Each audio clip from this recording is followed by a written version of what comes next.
Imagine being forced to sign a prenup, not because you're rich, but because you're too poor to be trusted. Now imagine the woman who demanded it discovering, too late, that you had a $10 million inheritance waiting for you. If you love shocking twists, emotional roller coasters, and stories that punch you in the heart, hit subscribe right now because this one will leave you speechless.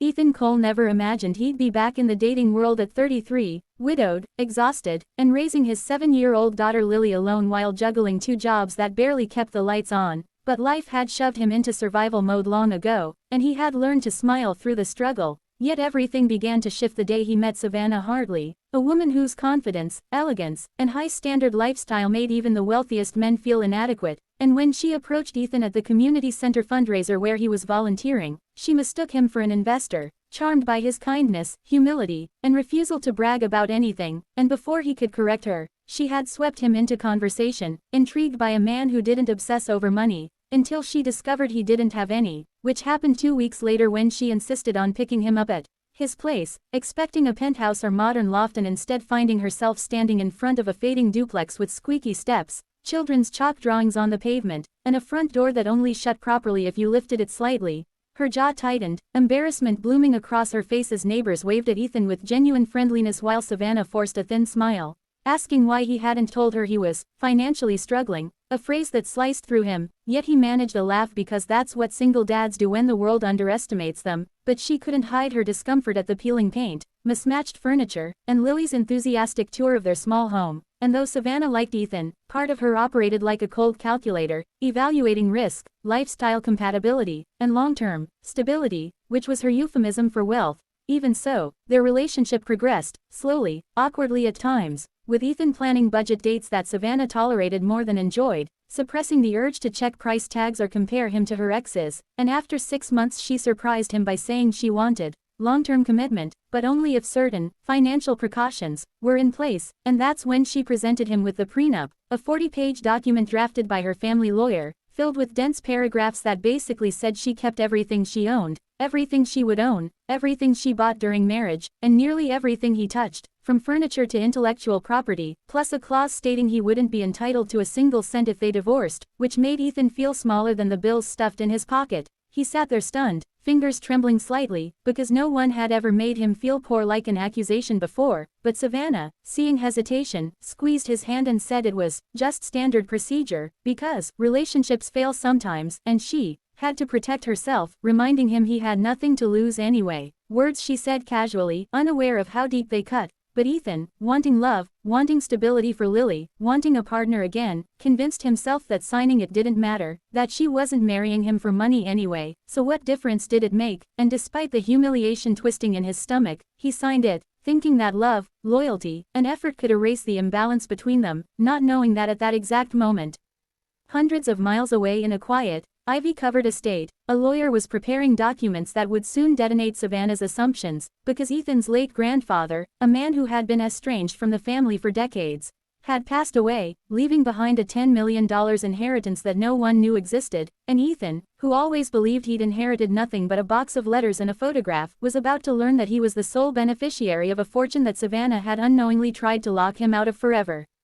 The letter arrived on a windy Thursday afternoon while Ethan was folding laundry, a thick cream envelope bearing an embossed seal from Harrington and Wells estate attorneys, and at first he assumed it was spam or some debt collection nonsense until he opened it and read the words that made the room tilt slightly. You are the primary beneficiary of the estate of Theodore Marshall Cole, a name he hadn't heard since he was 10, when his father severed ties with the family after a bitter dispute, and Ethan's hands shook as he read that his grandfather had not only been wealthy but obscenely wealthy, owning land, investments, and a series of silent partnership companies worth 8 figures, all now legally his. Confusion tangled with disbelief as he drove to the attorney's office, where an elderly lawyer explained that his grandfather had tracked Ethan quietly over the years, admiring his humility, responsibility, and kindness as a father, and wanting someone, untainted by greed, to inherit his life's work, which felt surreal to Ethan, who had spent years scraping by, fixing broken appliances with duct tape, budgeting groceries by the penny, and telling Lily that macaroni nights were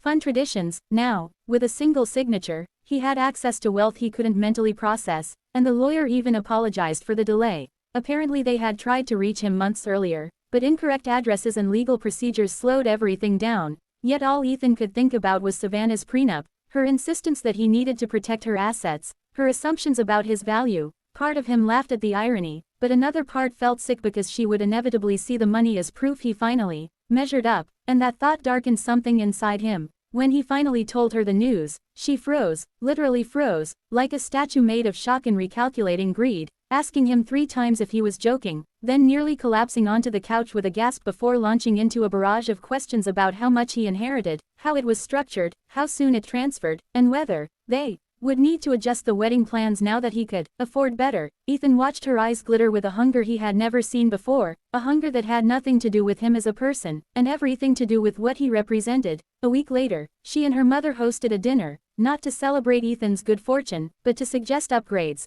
Bigger wedding venue, more elaborate honeymoon, shared investments which she conveniently suggested be placed only in her name for tax reasons, and that perhaps the prenup needed revisiting, since now he had far more to lose, which made Ethan sit back and really look at her. Really look at the polished image, the perfection, the expectations, the conditional love. Meanwhile, Lily noticed everything, especially how Savannah suddenly cared more, touched Ethan more, complimented him more, and one night Lily whispered, "Daddy, she likes you more now that you're rich," which pierced Ethan because children don't lie about what they observe. Still, he hesitated to call things off, fearing he was overreacting, until the night he overheard Savannah talking on the phone with her mother, saying, "This is perfect. If I play it right, I'll marry him, then renegotiate the prenup after a year. Men like him always feel guilty. I'll get access to everything," and that sentence, delivered with cold calculation, shattered the last of Ethan's willingness to ignore the obvious. Yet instead of confronting her immediately, he began quietly gathering information, discovering emails where she referred to him as temporary, overhearing her pity his low-class habits, learning she had been dating another man casually before the inheritance news. But the final straw was when she admitted, in a moment of frustrated honesty, that she couldn't imagine raising Lily, calling her baggage, and Ethan realized then that Savannah didn't love him, didn't want them, didn't even respect them. She loved the idea of status, comfort, and financial security, and now he represented that, but ironically, she had constructed legal walls that kept her from touching a single cent of his fortune, and the poetic justice of that tasted bittersweet, because Ethan never wanted power, he wanted real love, real partnership, real family, but all Savannah wanted was profit, and she was about to learn the price of underestimating him. Ethan planned everything carefully, with calm that masked the storm inside him, inviting Savannah to dinner at an upscale restaurant, a place he could afford now but never flaunted, where he gently asked her about her expectations, her feelings, her hopes for marriage, giving her every opportunity to be honest, but she danced around the truth, coating every sentence with sugary affection that tasted manufactured, and when he finally slid the prenup across the table and asked her to read the clauses she had written so confidently months ago, she didn't understand at first, laughing lightly, thinking he was teasing, until he said, in a steady voice that didn't tremble anymore, "This protects my assets from you, doesn't it?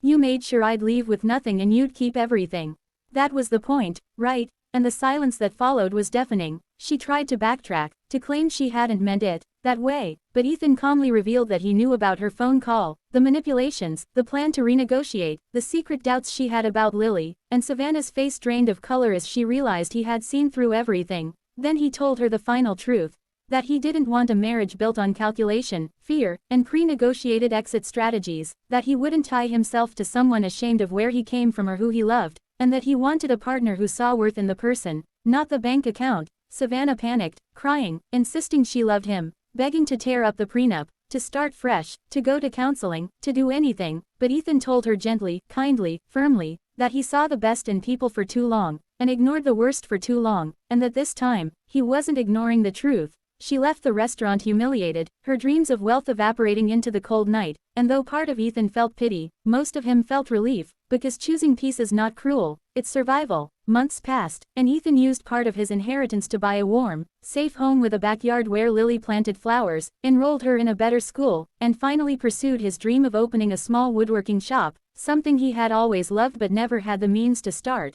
Along the way he met someone unexpected, Maya, Lily's art teacher, a gentle, grounded woman who drove an old car, wore paint-smudged sweaters, and valued kindness more than anything, someone who didn't care about his money, and in fact didn't even know about it for the first months they dated.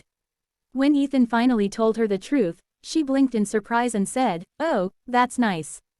Want to help build the school's new art shelves?" And that was when Ethan knew he had found someone real. Savannah, meanwhile, had to face the brutal irony of her own actions. She had forced the prenup to protect her assets from a man she thought was poor, only to end up locking herself out of a fortune she couldn't access even with marriage. And every time she saw the headlines about the humble heir who stayed grounded, she felt the sting of a future she lost by valuing money more than the man. As for Ethan, he built a life based on authenticity, surrounded by people who loved him before and beyond wealth. And one quiet evening as he tucked Lily into bed, she whispered, "Daddy, she never deserved you," and Ethan kissed her forehead, grateful for the wisdom of children, for second chances, and for the prenup that had protected not his money, but his heart.